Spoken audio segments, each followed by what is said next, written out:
everyone, welcome to Story with Hala 26. I am so glad to have you here with me this week. If you were looking at last week's story, we have replayed or reposted one of my older stories because I was feeling sick. I wasn't feeling okay that day, so we reposted one of my older stories, but I am much better now. So I am so happy to have you here again to do my story again, and it feels so good to be here with you every Wednesday again. So this week is on Monday. It was the indicator. It's officially Black History Month, so we are going to be putting again more books about Black history and slavery and the Underground Railroad, because as long as Black History Month lasts. So until then, we're going to be coming here every Wednesday at 5 o'clock together to learn about a new character in Black history, a very important new character in Black history, and we're going to be talking about it together, and along with a Black history quote and a craft. So another thing is that it is almost Valentine's Day. So for this week and the next week, so the 2 weeks leading up to Valentine's Day, I'm going to be doing 2 Valentine's crafts. The one I'm doing today is a card craft. So it's a special Valentine's Day card, and I'm so excited to be sharing it with you this week. So without further ado, let's start. This week's quote is "Knowledge makes a man unfit to be a slave" by Frederick Douglass. So this quote, it's going to take a bit more understanding about Frederick Douglass to understand this quote. So Frederick Douglass was a slave who was known for giving young kids on the street when he was younger, when he was still a slave. He gave young kids, homeless kids on the street, bread for them to teach him how to read and how to write, because slaves were unfit to be men were unfit to be slaves if they knew how to read, because that gave them more power, that gave them more knowledge, and this was a very terrible thing. But slaves were basically your servant, they were your puppet to control, which was terrible. So you broke the chains of slavery if you had knowledge. And Frederick Douglass, his master passed away, so his master sold him to his son, and they were very strict about learning how to read. So Frederick Douglass gave the free kids on the street bread for them to teach him how to read and write, which sort of kind of like it ripped away the chains of slavery from him. So now he is a free Black man, and I will be talking more about Frederick Douglass in our next story, so be tuned for that. So that is our quote. I'm going to say it again. "Knowledge makes a man unfit to be a slave" by Frederick Douglass. It was a very terrible thing that they did not teach slaves how to read or write or know anything. They were trapped. They were your own puppets. That was terrible, which is why we need to make a stand. It is the time to protest. This has been happening for so long, for years and years and years and years and years. Ever since segregation started in the 1800s. This segregation has been happening for a very long time, and that is why I'm coming with you every Wednesday at 5 o'clock on Canar TV Live to talk to you about Black history and to spread the information and to sit with me here with your family and kids and talk about Black history. It's very important that we protest and learn more and more about it every day, about Black history, and we need to start protesting and speaking up for civil rights. So without further ado, let us go on with our story. The story that I am going to be reading today is called Rosa. I'm going to be reading it about Rosa Parks, a woman who is very, very important woman in our history, and I'll get more into talking about that after we read the book. And during the book, you'll understand who Rosa Parks was. So I'm going to share my tab. Again, I'm going to be using a PDF. So right now I believe I am sharing my tab. As you can see, here's Rosa. The illustrations are a little bit dark, but I think over computer you could see it pretty well. So I'm going to zoom out a little bit so you can see the text better. Okay. Rosa by Nikki Giovanni. Illustrated by Brian Collier. Mrs. Parks was having a good day. Mother was getting over that touch of flu and was up this morning for breakfast at the table. Her husband, Raymond Parks, one of the best barbers in the country, had been asked to take on extra work at the Air Force Base. And the first day of December was always special because you could just feel Christmas in the air. Everybody knew the alterations department would soon be very, very busy. Mrs. Parks would laugh each year with the other seamstresses and say that those elves in the North Pole have nothing on us. The women of Montgomery, both young and older, would come in with their fancy holiday dresses that needed adjustments, or their Sunday suits and blouses that needed just a touch, a flower or some velvet trimming or something to make the ladies look festive. Rosa Parks was the best seamstress. The needle and thread flew through her hands like the gold spinning from Rumpelstiltskin's loom. The other seamstresses would tease Rosa Parks and say she used magic. Rosa would laugh. Not magic, just concentration, she would say. Some days she would skip lunch to be finished on time. So you may have noticed in this page some new vocabulary. A seamstress is a woman who worked in a sewing shop or in a tailoring shop, and they would fix up pants or dresses, and you can see in the back there, you could see the cloth there, and they would fix your dress or add like some extra sequins or glitter to your dress, and in this case to make it more festive. This Thursday they had gotten a bit ahead of their schedule. "Why don't you go on home now, Rosa?" said the supervisor. "I know your mother is feeling poorly, and you might want to look in on her." The supervisor knew Rosa would stay until the work was done, but it was only December 1st. No need to push. Rosa appreciated that. Now she could get home early, and since Raymond would be working late, maybe she would surprise him with a meatloaf, his favorite. "See you in the morning." Rosa waved goodbye and headed for the bus stop.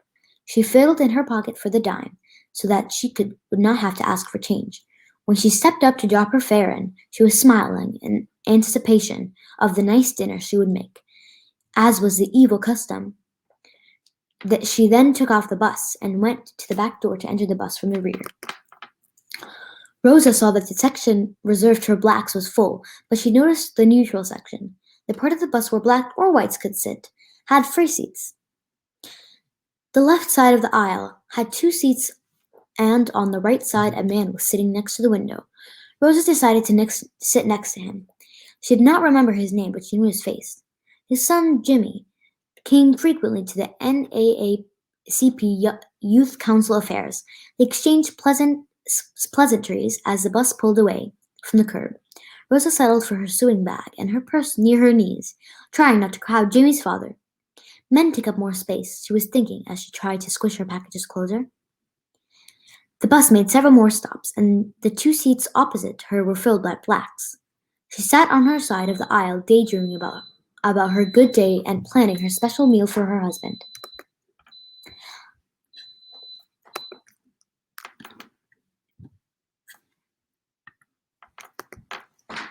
"I said, give me those seats," the bus driver bellowed. Miss Park looked up in surprise. The 2 men on the opposite side of the aisle were rising to move into the crowded black section. Jimmy's father muttered, more to himself than anyone else, "I don't feel like trouble today. I'm gonna move." Mrs. Park stood to let him out, looked at James Blake, the bus driver, and then sat back down. "You better make it easy on yourself," Blake yelled. "Why do you pick on us?" Miss Parks asked with that quiet strength of hers. "I'm going to call the police," Blake threatened. "Do what you must," Mrs. Parks quietly replied. She was not frightened. She was not going to give in that which was wrong. Some of the white people were saying aloud, "She ought to be arrested," and Take her off this bus. Some of the black people, recognizing the potential for ugliness, got off the bus. Others stayed on, saying among themselves, "That is the neutral section. She has a right to be there." Mrs. Parks sat. As Mrs. Parks was waiting for the police to come, she thought of all the brave men and women, boys and girls who stood tall for civil rights. She recited in her mind the 1945 Brown versus Board education decision, which was the United States Supreme Court ruled that separate is inherently unequal. She sighed as she realized she was tired, not tired from work, but tired of putting white people first, tired of sleeping off sidewalks to let white people pass, tired of eating at separate lunch counters and learning at separate schools. She was tired of colored entrances, colored balconies, colored drinking fountains, and colored taxis. She was tired of getting somewhere first and being waited on last. Tired of separate and definitely tired of equal. She thought about her mother and her grandmother and knew they would want her to be strong. She had not sought this moment, but she was ready for it. When the policeman bent down to ask, "Auntie, are you going to move?" all the strength of all the people through those many years joined in her. Rosa Parks said no. Joanne Robinson was at the Piggly Wiggly when she learned of the arrest. She had stopped in to purchase a box of macaroni and cheese. She always served macaroni and cheese when she baked red snapper for dinner. A sister member of the Women's Political Council approached her just as she reached the checkout lane. "Not Mrs. Parks," Mrs. Robinson exclaimed. She then looked furtively around. "Pass the word that everybody should meet me at my office at 10 o'clock tonight," she said. Mrs. Robinson was also Dr. Robinson, a professor at Alabama State, the college designed for colored people. And she was the newly elected president of the Women's Political Council. She rushed home to put dinner on the table, cleaned up the kitchen, and put the kids to bed. She kissed her husband goodbye and hurried to the college. It was dark when they finally gathered. The 25 women first held hands in prayers, hopes that they were doing the right thing. After all, they were going to use the stencil maker, printer, and paper of Alabama State without permission. If they were caught at the college, they would all be arrested for trespassing. But they were working to undermine officious law. They decided they would stand under the umbrella of courage Rosa Parks had offered, keeping off the reins of fear and self-disgust. The women quickly formed groups to carry out each task. Making the stencils was the most difficult because the machine keys had to be struck very hard so that the letters would be clearly readable. If a mistake was made, the whole page had to be thrown out. It took a lot of concentration. The posters read, "No riders today. Support Miss Parks. Stay off the buses. Walk on Monday." The women made enough posters for almost every citizen of color in Montgomery. The next morning, as people read the posters, they remembered the joy they felt when the Supreme Court declared that separate was not equal. They were sure once the highest court in the land had spoken, they would not be treated so badly. But that was not the case. Soon after the ruling, Emmett Till, a 14-year-old boy in Mississippi, was viciously lynched. At his funeral, more than 100 people mourned with his mother. She left his casket open, saying, "I want the world to see what they did to my boy." Now, only weeks after this, his killers were freed. Rosa Parks had taken a courageous stand. The people were ready to stand with her. They came together in a great mass meeting, the Women's Political Council, the NAACP, and all the churches. They needed someone to speak for them, so to give voice to the injustice. Everyone agreed that the Reverend Martin Luther King Jr. would be ideal. "We will stay off the buses," Dr. King intoned. "We will walk until justice runs down like water and righteousness like a mighty stream." And the people walked. They walked in the rain. They walked in the hot sun. They walked early in the morning. They walked late at night. They walked at Christmas, and they walked at Easter. They walked on the 4th of July, and they walked on Labor Day. They walked at Christmas, Thanksgiving, and then it was almost Christmas again. They still walked. People from all over the United States sent shoes and coats and money so that the citizens of Montgomery could walk. Everyone was proud of their non-violent movement, and the sole force that bound the community together would sustain many martyrs for the years of struggle that were yet to come. On November 13, 1956, almost a year after the arrest of Rosa Parks, the Supreme Court of the United States ruled that segregation on the buses, like segregation at schools, was illegal.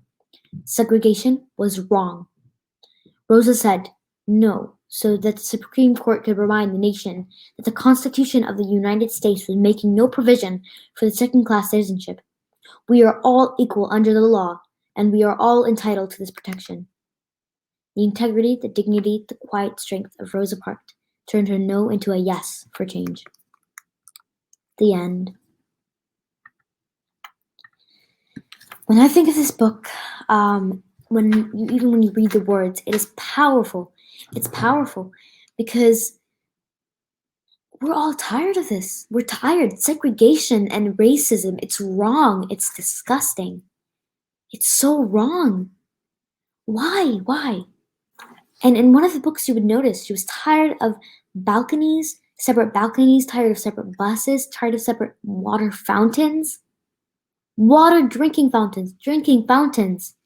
Imagine you're tired and you're thirsty after a long run. You come to a drinking fountain and you have to pick between there's two different ones, the colored one and the white one. It's just water.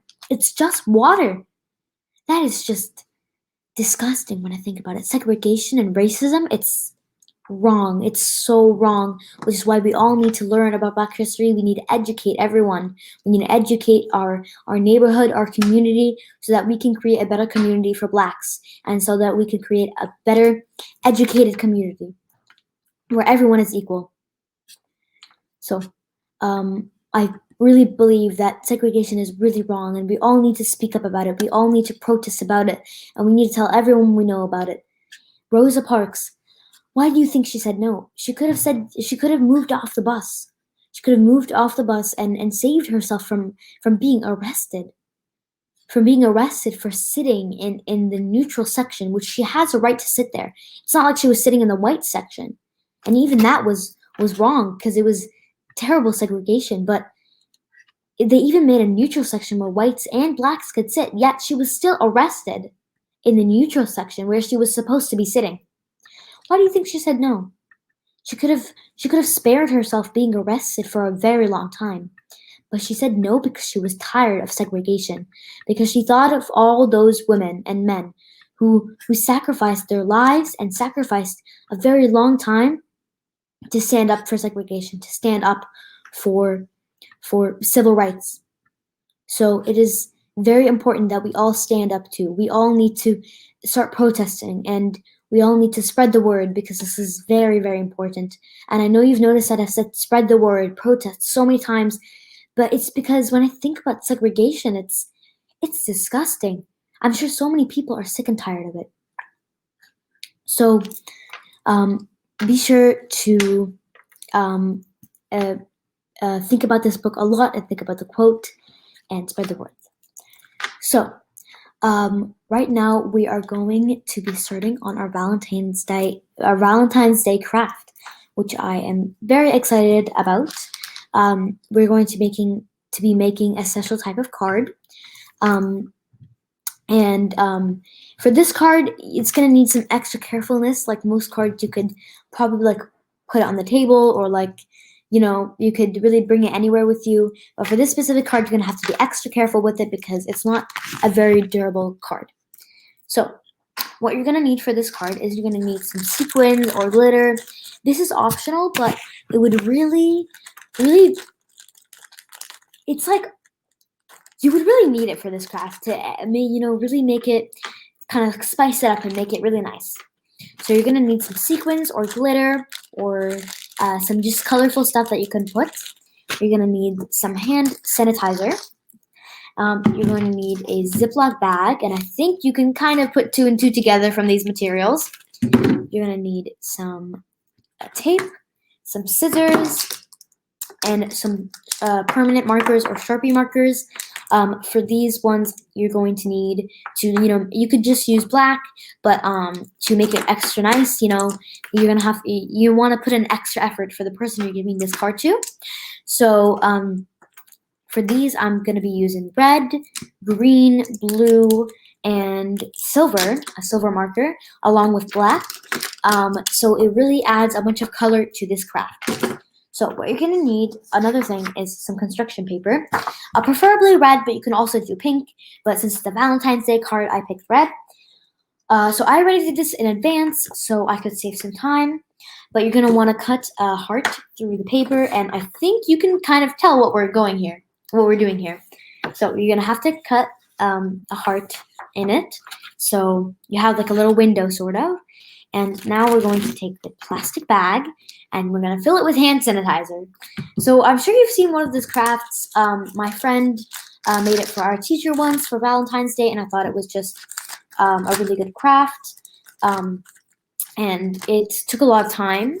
So took a lot of time and effort to do this craft.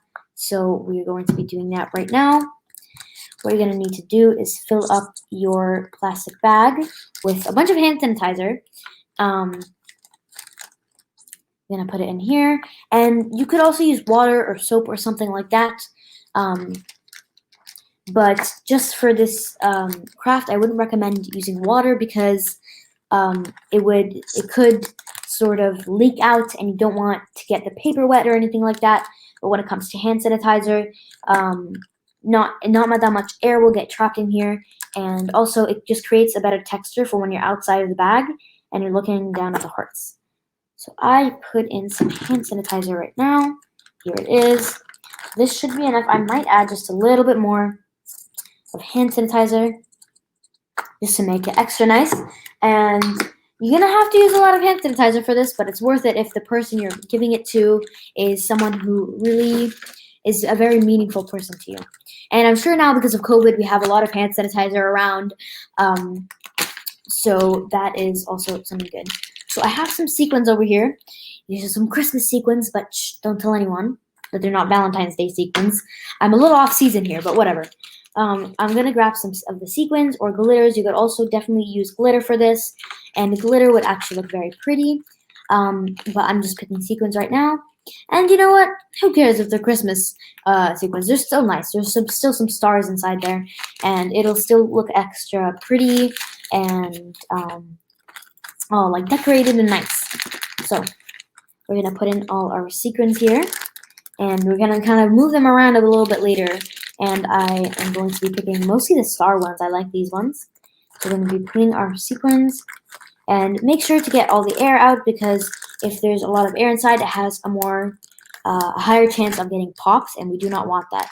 So now, see, there's some air inside here. We don't want the air here. I'm going to try to take out all the air from the little hole inside here. Make sure that all the air is out there. There we go. So now we're going to mix it around in here. Make sure the sequins are even. It's a little bit hard to move it around in there inside the hand sanitizer, but I think we will be good with this. There we go. So, I think some of the sequins are like dyeing the color of the hand sanitizer, but that's all right. So over camera you can't really see it, but here it is. There's some hand sanitizer gel inside there, and it's nice. Has like a nice feeling to it. So the next step is we're going to use our tape to glue the sequin, our little plastic bag that we made, to the back of this. So it should look something like this. And make sure that you're gluing it on the back. The back and the front are basically the same, but it's nice to have one side that you're sure is the front. Like maybe the back side has some ink on it or some marks or something like that. So make sure that you're doing it on the right side. So next we're going to grab some tape. A good tip for tape is, I know tip for tape, that kind of alliteration there. Sometimes you don't know where the tape starts and where it ends. So I usually like to fold when you take out the tape. You fold the tape and when you open it, so that way you have it folded and you know where it is. And you could just cut it off when you're coming. It's the time to take your tape. So I'm just going to put my tape right back here, and we're going to make sure that this tape's on very well because we don't want any leakage here. We don't want it to fall off or anything like that. Oop, I think I have a little, it's a little sticky there, a little stickier tape, but let's go and finish this up. And make sure to decorate it because we don't want just the heart sitting there. You could say Happy Valentine's Day on the front, and that is why we have the markers. And the reason why I picked the silver marker is because I think I could like underline the words with silver, and that would really spice it up, you know, make it look extra nice. So make sure you're giving this to someone who's really meaningful to you, because all this time and effort, you could give it to your parents to thank them for all their hard work. Maybe if you have a person who has a Valentine's Day birthday. I know that my mom has a Valentine's Day birthday, so you could kind of put extra effort into it for Valentine's Day and their birthday. So it's a really special card that you could make for someone, and make sure to put a lot of love into this. Love is always the kind of like the ingredient, love and time and effort. So I have taped it down here. This tape keeps on getting stuck to the table. Okay, there we go. So I've taped it down here on the back, and I need to make sure that it's all perfectly taped down. And actually, it's good that we're using paper for this because tape sticks on paper really well. So I have it all taped down on the back, and it looks kind of ugly on the back, but just ignore that because on the front you have it right here, and it's really pretty, and you have all the sequins inside there, and it has like a good texture feeling to it. Next is the Valentine's Day writing. So it would also be really amazing, like feel free to not put sequins in it and put your own like little creative twist to it. Because it'll actually mean more if you put your own kind of, maybe like your initials, or write it in a different language. So that will be really special. So I'm just going to write happy in cursive. Happy. And put some hearts around here. And I'm going to underline it a bit. Valentine's